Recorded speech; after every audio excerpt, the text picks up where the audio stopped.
오늘 우리 함께 읽은 이 말씀으로요, 그래서 정말 중요한 건이라는 제목으로 하나님 우리에게 주시는 은혜를 나누어 보도록 하겠습니다.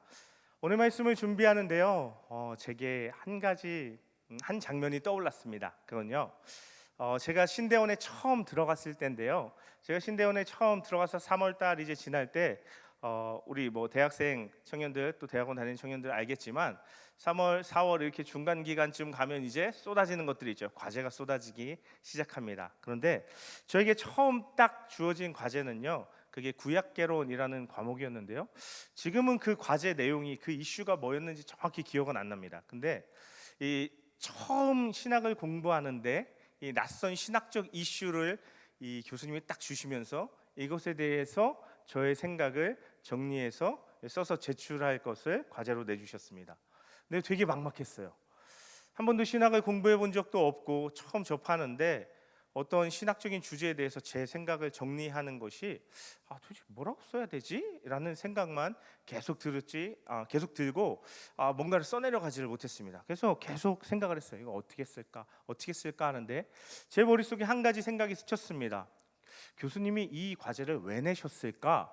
교수님이 이걸 통해서 원하는 게 뭘까라는 생각을 하게 됐어요. 그러고 나서 교수님이 그럼 강의 때 뭘 말씀하셨지? 교수님이 강의 때 뭘 강조하셨지? 라는 생각들을 해보게 됐습니다. 그리고 나서야 교수님이 이걸 통해서 이런 생각들을 해보고 좀 공부했으면 좋겠다라는 의도가 있으신가 보다라는 것에 다다랐을 때 제가 이제 과제를 할 수 있게 됐습니다. 그러면서요, 이 첫 학기의 이 첫 과제의 이 경험이 이후에 제가 신학을 공부해가는 아주 중요한 계기가 되었습니다. 그런데 제가 이 경험한 이 신학을 공부하는 방법이요, 생각해 보면 우리가 성경을 대하는 그런 과정과 그런 방법과 비슷하지 않나 생각해 보게 됩니다. 우리가 성경을 보면서 그냥 뭐 처음 읽을 때는 무슨 내용인지 잘 모르니까 글씨만 읽을 때가 있지만 몇 번쯤 읽고 반복해서 어떤 본문의 말씀들을 대하게 되면 우리가 한 번쯤은 이런 생각을 해봐야 된다는 거예요. 도대체 하나님께서 이 성경을 통해서 이 부분의 말씀을 통해서 나한테 무엇을 말씀하시고자 하시는 거지? 왜 이 말씀을 우리에게 주신 거지? 라는 생각을 해보게 된다는 것입니다. 그런 생각을 하고, 그게 우리가 흔히 말하는 묵상일 수도 있고 아니면 뭐 더 나아가서 성경에 대한 연구, 성경 공부일 수도 있겠죠. 그런 과정을 거치다 보면 이제 그런 계속 반복해서 말씀을 이렇게 되뇌이고 곱씹다 보면 거기에 담긴 하나님의 뜻을 우리가 발견할 수 있게 되더라 하는 것입니다. 제가 서두에 이런 제가 신학을 공부했던 방법, 또 우리가 성경을 읽고 묵상하는 방법들에 대해서 잠시 이야기를 꺼내는 이유는, 오늘 우리가 읽은 이 말씀이 참, 보통 우리가 마태복음 24장이라고 말씀하는 이 말씀이요, 우리 눈에 참 여러 가지 것들이 이 말씀을 읽다 보면 들어오게 되는데, 그래서 어찌 보면 우리가 너무나도 잘 안다고 생각하는 말씀이지만 이것저것 다른 것들을 바라보느라 이 말씀 가운데 정말 예수님께서 우리에게 말씀하시고자 하는 그것을 때론 우리가 온전히 바라보지 못하고 놓칠 때가 있는 것 같습니다. 그래서 오늘은요, 이 말씀을 통해서 예수님께서 진짜 우리에게 주시려는 그 말씀, 오늘 제목처럼 그래서 정말 중요한 것에 대해서 함께 살펴보고 이야기를 나누어 보도록 하겠습니다. 마태복음, 오늘 우리가 읽은 이 본문을 포함하는 마태복음 24장을 우리가 읽을 때요, 우리는요, 우리에게 익숙한 관점과 생각으로 이 마태복음 24장을 읽어 내려가려고 합니다. 그것은요, 이런 거죠. 마태복음 24장 말씀은 마지막 때에 대한 말씀이야, 마지막 때 일어날 일에 대한 그런 말씀을 예수님께서 하신 거야 라는 생각으로 이 말씀을 읽는다는 거예요. 그래서 우리가요, 큰 지진이나 이 마태복음 24장을 읽어보면 뭐 미혹이나 뭐 전쟁이나 지진이나 뭐 이런 이야기들이 나오죠. 그래서 우리가요, 우리 주변에서 가끔 뉴스가 어디에서 큰 지진이 났다더라, 어디에서 쓰나미가 일어났다더라, 뭐 또는 어디서 큰 전쟁이 일어났다더라 하면 우리는 즉각적으로 이렇게 반응합니다. 뭐라고 얘기하죠? 말세야, 거봐, 마태복음 24장에 그렇게 나왔어, 이게 다 그거야 라고 우리가 생각하고 말한다 하는 것입니다.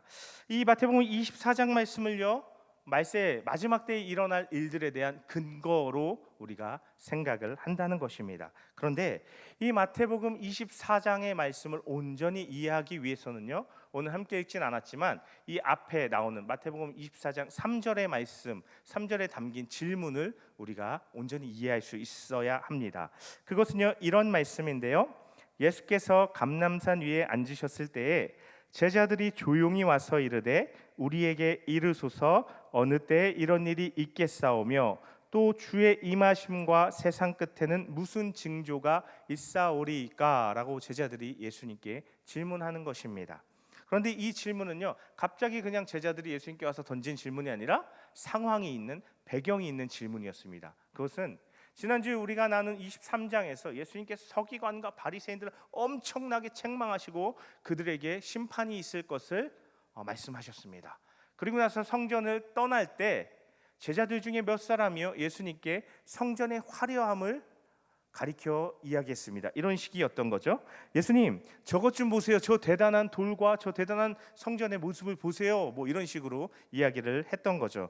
그게 잘 드러난 게 누가복음 21장 5절의 말씀인데요. 같은 사건을 담고 있는, 기록하고 있는 누가복음 21장 5절인데요. 이렇게 기록하고 있습니다. 어떤 사람들이 성전을 가리켜 그 아름다운 돌과 헌물로 꾸민 것을 말하매 라고 되어 있어요.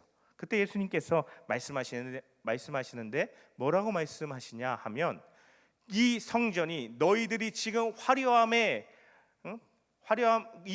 모습에 넋을 잃을 만한 이 성전이 돌 위에 돌 하나 남지 않을 정도로 철저하게 파괴될 것이다 라고 말씀하시는 것입니다. 제자들의 입장에서는요, 굉장히 당황스러운 말씀이었습니다. 갑자기 이게 무슨 말씀인가 할 수 있는 그런 예수님의 말씀이었습니다. 그래서요, 성전에 빠져나와서 이제 기드론 골짜기를 통과해서 감람산에 도착했을 때, 그곳에 앉아 쉴 때 제자들이 예수님께 나와서 질문을 한 것이 바로 이 3절의 말씀이었습니다. 그런데 3절의 말씀은요, 우리가 다시 이 3절의 말씀 뒷부분을 보면요, 질문이 이렇습니다. 어느 때에 이런 일이 있겠사오며 하나, 또 주의 임하심과 세상 끝에는 무슨 징조가 있사오리이까? 두 개라는 것입니다. 질문이요, 두 개예요. 질문이 두 부분인 것입니다. 하나는 어느 때 이런 일이 있겠습니까? 예수님 말씀하신 그 성전이 돌 위에 돌 하나 남지 않고 철저하게 파괴되는 것이 언제 일어날 일입니까? 하는 질문인 거죠. 그리고 또 하나 뒤에 이어지는 두 번째 질문은 주의 임하심과 세상 끝에는 무슨 징조가 있겠습니까? 하는 질문입니다. 예수님의 다시 오심과 관련된 질문인 것입니다. 그래서요, 우리가 이 마태복음 24장의 이 질문을 우리는요, 쉽게 하나로 보고 이게 그냥 마지막 때 예수님 다시 오실 때 일어나는 일에 대해서 예수님 말씀하신 건가 보다라고 생각하는데, 사실은요, 분리된다는 것입니다. 예수님은 이 안에서 성전의 멸망과 예수님의 다시 오심에 대한 구별된 답을 주신다는 것입니다. 그래서요, 우리가 잘 아는 24장의 전반부의 예언, 흔히 마지막 때의 증거로 우리가 생각하는 미혹, 전쟁, 기근, 지진은요, 엄밀한 의미에서 사실은 마지막 때에 일어날 사건이 아니라는 것입니다. 이것은 이미 AD 70년에 로마가 예루살렘에 쳐들어와서 예루살렘을 포위하고 예루살렘 성을 무너뜨리고 그 성전을 파괴할 때 성취된 그런 모습들이라는 것입니다. 역사적인 기록을 보면요, 그 당시 유대 이 예루살렘에는요, 굉장히 많은 거짓 선지자들이 일어났다고 합니다. 그래서 또한 그뿐만 아니라 그 유다가 당하는 전쟁, 또 기근, 전쟁으로 말미암는 기근, 그 당시에 또 역사적 기록에 지진, 큰 지진도 이미 기록되어 있다 하는 것입니다. 그렇기 때문에요, 이것을 마지막 때의 증거로 이해해서는 안 된다 하는 것입니다. 그러면요, 제가 이렇게 말씀드리면요, 아마 좀 우리에게 그동안 익숙한 내용이 아니기 때문에 그러면 요한계시록은요? 목사님, 요한계시록에도 비슷한 내용 있던데요? 이것도 그거랑 통하는 거 똑같은 거 아니에요? 라고 생각할 수 있을 것입니다. 하지만 이 부분은 이미 역사 가운데 성취된 것이고, 뒤에 더 이제 이것에 대해서 말씀드리겠지만 성취된 것이고, 요한계시록은 이것과 별개로 하나님께서 우리에게 주신 말씀이라는 것을 우리가 기억해야 할 것입니다. 그런데요, 왜 그리고 그것을 더 분명히 구체적으로 성경의 맥락 가운데서 이해하기 위해서 우리는요, 이 바로 앞에 이어지는 마태복음 23장 38절에서 39절의 말씀을 볼 필요가 있는데요. 거기 보면요, 예수님께서 서기관과 바리새인들에게 화를 선포하시고 나서 이렇게 말씀하십니다. 너희 보라, 너희 집이 황폐하여 버려진 바 되리라. 성전과 유대 나라에 대한 말씀이셨습니다. 그리고 내가 너희에게 이르노니 이제부터 너희는 찬송하리로다 주의 이름으로 오시는 이여 할 때까지 나를 보지 못하리라. 예수님의 다시 오심에 대한 예수님의 선언이었습니다. 바로 이 두 예수님의 말씀 때문에 제자들이 두 가지 질문을 예수님께 드렸던 것입니다. 성전의 멸망은 언제고 예수님의 다시 오심에는 어떠한 징조가 있겠습니까? 라고 물었던 것입니다. 그런데요, 그래서 이 38절의 말씀은 성전 멸망, 39절의 말씀은 예수님의 다시 오심과 연관된 그런 말씀과 질문들인데, 특별히 제자들은요, 이 두 가지를 묶어서 같이 일어날 사건으로 생각을 했습니다. 왜 그러냐 하면 우리가 마태복음 말씀을 계속해서 살펴볼 때, 지금까지 살펴올 때 제자들이 가진 관점이 예수님께서 가르쳐 주신 관점과 달랐습니다. 예수님은요, 당신 스스로를 메시아로, 그리스도로, 왕으로, 온 세상의 왕으로 드러내시고 보여주셨습니다. 그리고 영원한 하나님 나라, 이 땅 가운데 그 하나님 나라가 이루어져 갈 것에 대해서 가르쳐 주셨습니다. 그런데요, 제자들은 계속해서 예수님을 어떤 정치적이고 군사적이고 이 땅에서의 어떤 물리적인 실제적인 힘을 가지고 사용하신 그 힘으로 자기들을 로마에서 구원해 줄 그런 메시아로 이해를 했다는 것입니다. 이 질문에도 그것이 담겨 있습니다.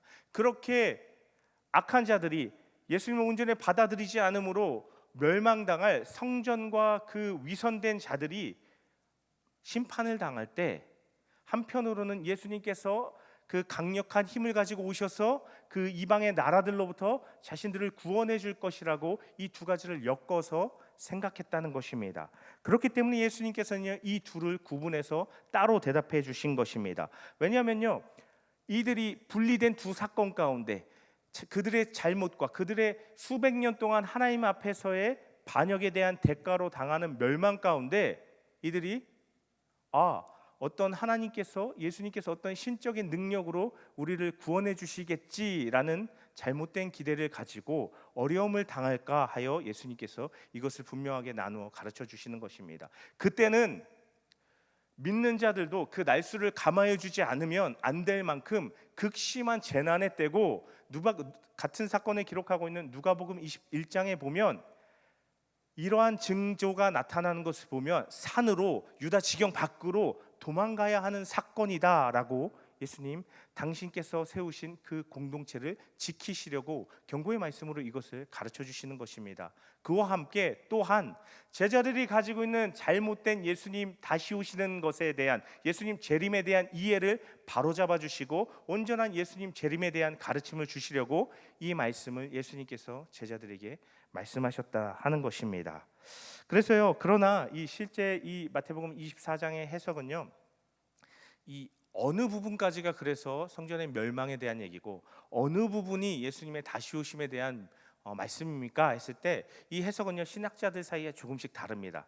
그래서 저는 그 다름에 대해서 이야기하려는 것이 아니라 오늘 이 말씀을 통해서요, 우리가 이 전반부에 우리에게 익숙한 이 이미지는 이미 역사 속에서 성취된 사건이고 우리가 그것에 대해서 집중할 것이 아니고 이 말씀을 통해서 예수님께서 우리에게 분명히 말씀하시고자 하는 것이 무엇인가에 대해서 나누어 보자, 그것에 초점을 맞추어 보자 하는 것입니다.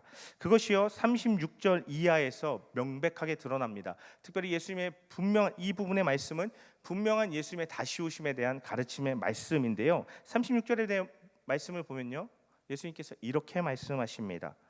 그러나 그 날과 그때는 아무도 모르나니 하늘의 천사들도 아들도 모르고 오직 아버지만 아시느니라 라고 말씀하시는 것입니다. 예수님의 다시 오시는 그때는 아무도 모른다.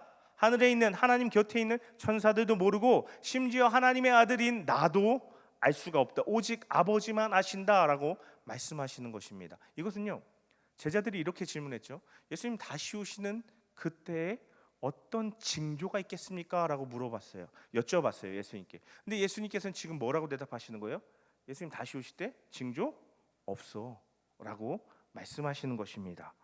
우리가 기대하고 우리가 생각해 온 것과 전혀 다른 말씀을 예수님께서 하시는 것 같죠. 근데 말씀을 통해서 말씀에 담긴 예수님의 말씀은 분명히 그렇다는 것입니다. 그러면서 예수님께서는요, 이어서 이렇게 말씀하십니다.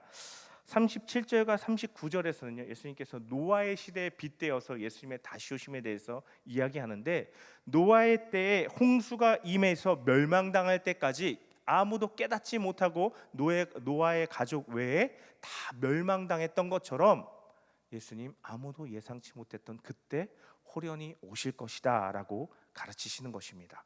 그리고요 40절과 41절은요 거기서 한 걸음 더 나아가서 예수님께서 이렇게 말씀하시는데요, 그때 예수님 다시 오시는 그때에 밭에서 두 사람이 일하고 있는데요, 한 사람은 데려가고 한 사람은 버려진다는 것입니다. 그리고요 그때 집에서 맷돌질 하던 두 여인이 한 사람은 데려가고 한 사람은 버려진다는 것입니다.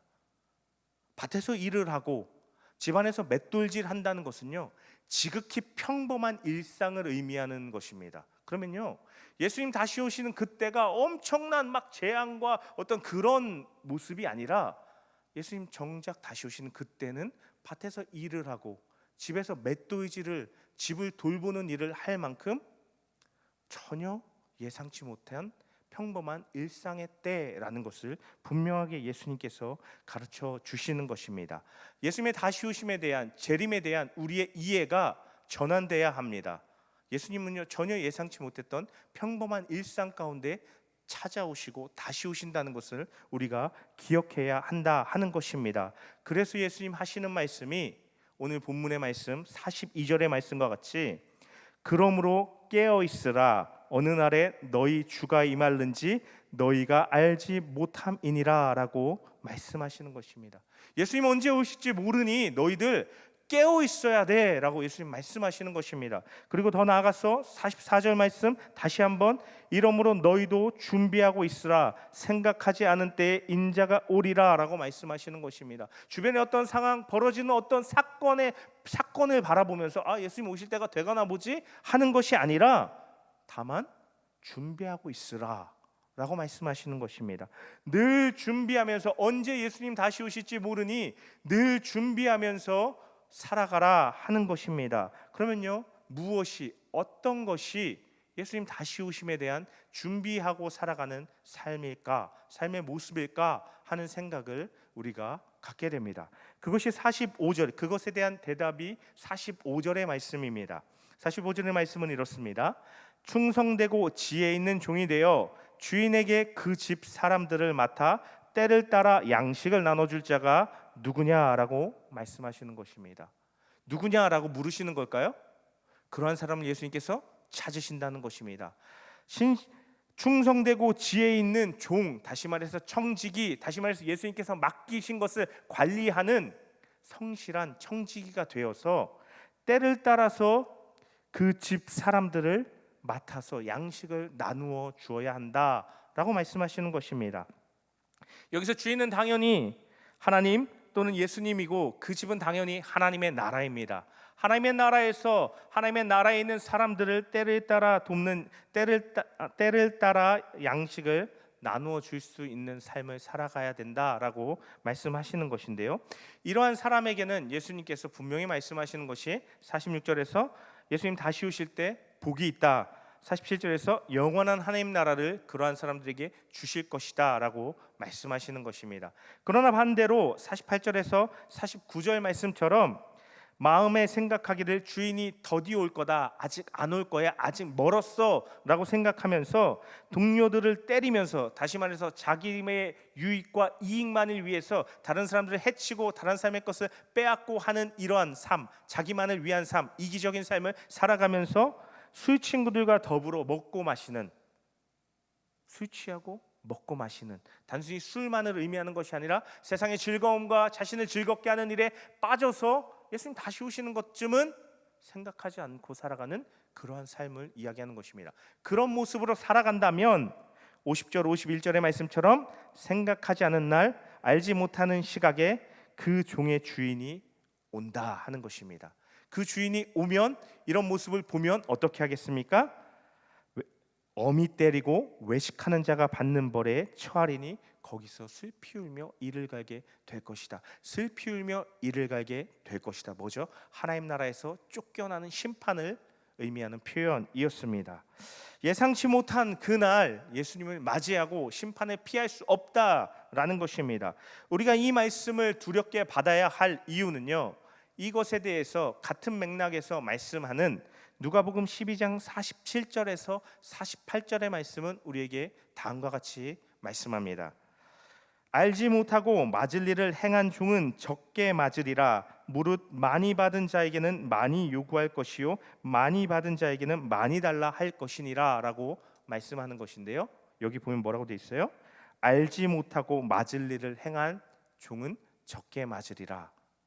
알지 못하고 행했다고 안 맞는 것이 아니라 알지 못한 것이 핑계가 되지 않는다는 것입니다. 알지 못했다고 심판을 피할 수 있는 것이 아니라는 것입니다. 그리고 더 나아가서 하나님의 은혜를, 하나님의 말씀을 더 많이 받은 자들은 더 많이 하나님께서 요구하신다라는 것입니다. 우리가 하나님의 은혜를 받았습니다. 우리가 하나님의 말씀을 받았습니다. 그렇다면 하나님께서 우리는요, 더 많은 것을 요구하실 것입니다. 그렇기 때문에 결론은 분명합니다. 우리는 깨어 있어야 합니다. 그런데 우리가 깨어 있어야 한다라는 이 말을 들으면 즉각적으로 무엇을 떠올리죠? 어떤 단어를 생각합니까? 기도라는 한 단어를 떠올립니다.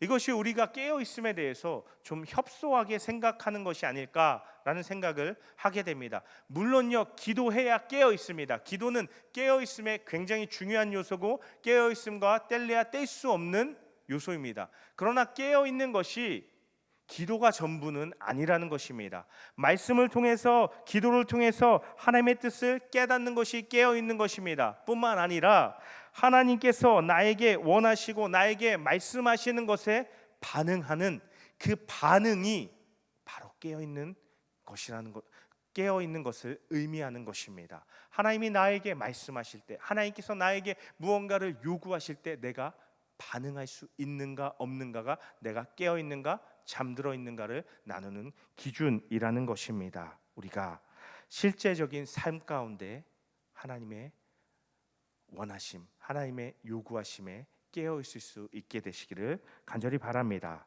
아무리 믿음이 있다고 해도 하나님께 반응하지 못한다면 그것은 잠들어 있는 것입니다. 예수님은요, 언제 임하실지 모르는 예수님의 재림에 대해서 말씀하시면서 우리에게 분명하게 요구하시는 것은 믿음을 따라 살아가야 한다라고 도전하시는 것입니다. 예수님께서 스스로 십자가에 못 박혀 죽어주심으로 말미암아서요, 그 예수님을 받아들이고 그 예수님을 나의 구세주로 인정하는 사람들, 믿으려 하는 사람들에게는요, 의롭다, 하나님께 그 모든 죄를 용서받고 의롭다 인정받을 수 있는 길을 열어주셨습니다. 뿐만 아니라 예수님께서 우리 안에, 우리가 예수님을 받아들일 때, 인정할 때, 믿을 때 성령을 보내어 주셨습니다. 그래서 우리는 사실 의롭다 인정은 받았지만, 의롭다고 칭함은 받았지만 실제로는 의롭지 않아서 삶 가운데 계속해서 죄를 짓고 계속해서 하나님을 거스르며 살아가지만 실제로 그것을 이기고 하나님 뜻대로 살아갈 수 있는 능력을 성령을 통해서 주신다는 것입니다. 이것이요, 그리고 그러한 믿음으로 살기를 선택하고 성령의 능력을 따라 살아가는 그러한 삶을 예수님께서는 구원하시고 다시 오실 때 그를 영원한 하나님의 나라로 들이시겠다라고 말씀하시는 것입니다. 실제적인 삶의 모습, 삶의 행함이 중요한 것이다 라는 말씀입니다. 그런데 이것이 행함으로 구원을 받는다, 행위 구원을 의미하는 것은 아닙니다. 왜냐하면 예수님께서 우리를 위해서 죽어주신 그 십자가의 죽으심으로 말미암아서 의롭다함을 받게 되었고, 예수님께서 보내주신 성령의 능력으로 말미암아서 우리가 실제로 하나님의 뜻을 행하고 의로운 삶을 살 수 있게 되는 것이기 때문에 그렇습니다. 우리의 능력, 우리의 어떤 공로, 우리의 어떤 자격이 아무것도 없습니다. 그런데 한 가지 중요한 것이 있습니다. 그것은 우리의 선택과 결단입니다. 내가 믿음을 따라 살아갈 것이냐, 아니면 계속해서 나를 위해서 나를 즐겁게 하고 만족시키는 삶에 머무를 것이냐, 그것은 나에게 달린 문제다 하는 것입니다. 예수님께서는요, 우리에게 그것을 말씀하시며 몇 주 전에 살펴본 말씀에서 이렇게 말씀하신 것입니다. 청함을 받은 자는 많되 택함을 입은 자는 적다라고 말씀하신 것이 바로 그것입니다. 예수님께서는 십자가, 예수님의 성령으로 말미암아서 우리를 초청하시지만, 영원한 삶으로 청하시지만, 그 초청에 응하는 사람들이, 택함을 받는 사람들이 적다라는 것입니다. 예수님 스스로 우리에게 모든 것을 예비하셨습니다. 천국에 합당한, 영원한 하나님 나라에 합당한 삶을 위한 모든 준비를 예수님께서 해 두셨습니다. 그리고 그렇게 의롭게 되어가는 자들에게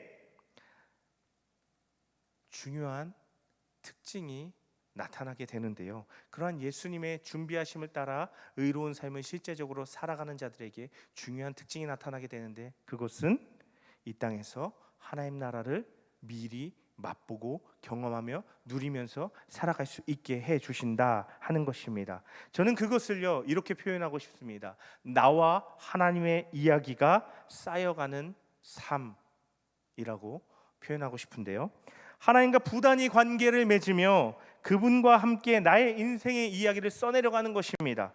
그 과정 속에서 때론 자격 없는 나에게 하나님께서 주시는 과분한 사랑과 그 은혜로 인해서 감격할 때도 있을 것입니다. 그리고 때로는 하나님이 나에게 선하신 분이고 내 아버지인데 도대체 왜 이런 일이 나에게 일어나지 하면서 좌절하는 순간도 있을 것입니다. 하지만 그 다음 순간 하나님께서 내 기대를 뛰어넘는 하나님의 선하신 손길을 경험하게 하심으로 나에게 감사할 수밖에 없게 하시는 그런 삶의 순간들도 허락하실 것입니다. 그런 모든 과정을 통해서 나와 하나님의 이야기가 내 인생으로 쓰여지게 되는 것입니다. 그러한 삶을 우리가 살아갈 수 있게 해주시는 것입니다. 그것으로 우리를 위해 죽으실 뿐 아니라 부활하심으로 스스로 온 세상의 왕 되심을 드러내신, 온 세상의 왕이신 예수님께 우리가 충성된 삶을 살아가게 해 주시려는 것입니다. 45절의 말씀에 보면요,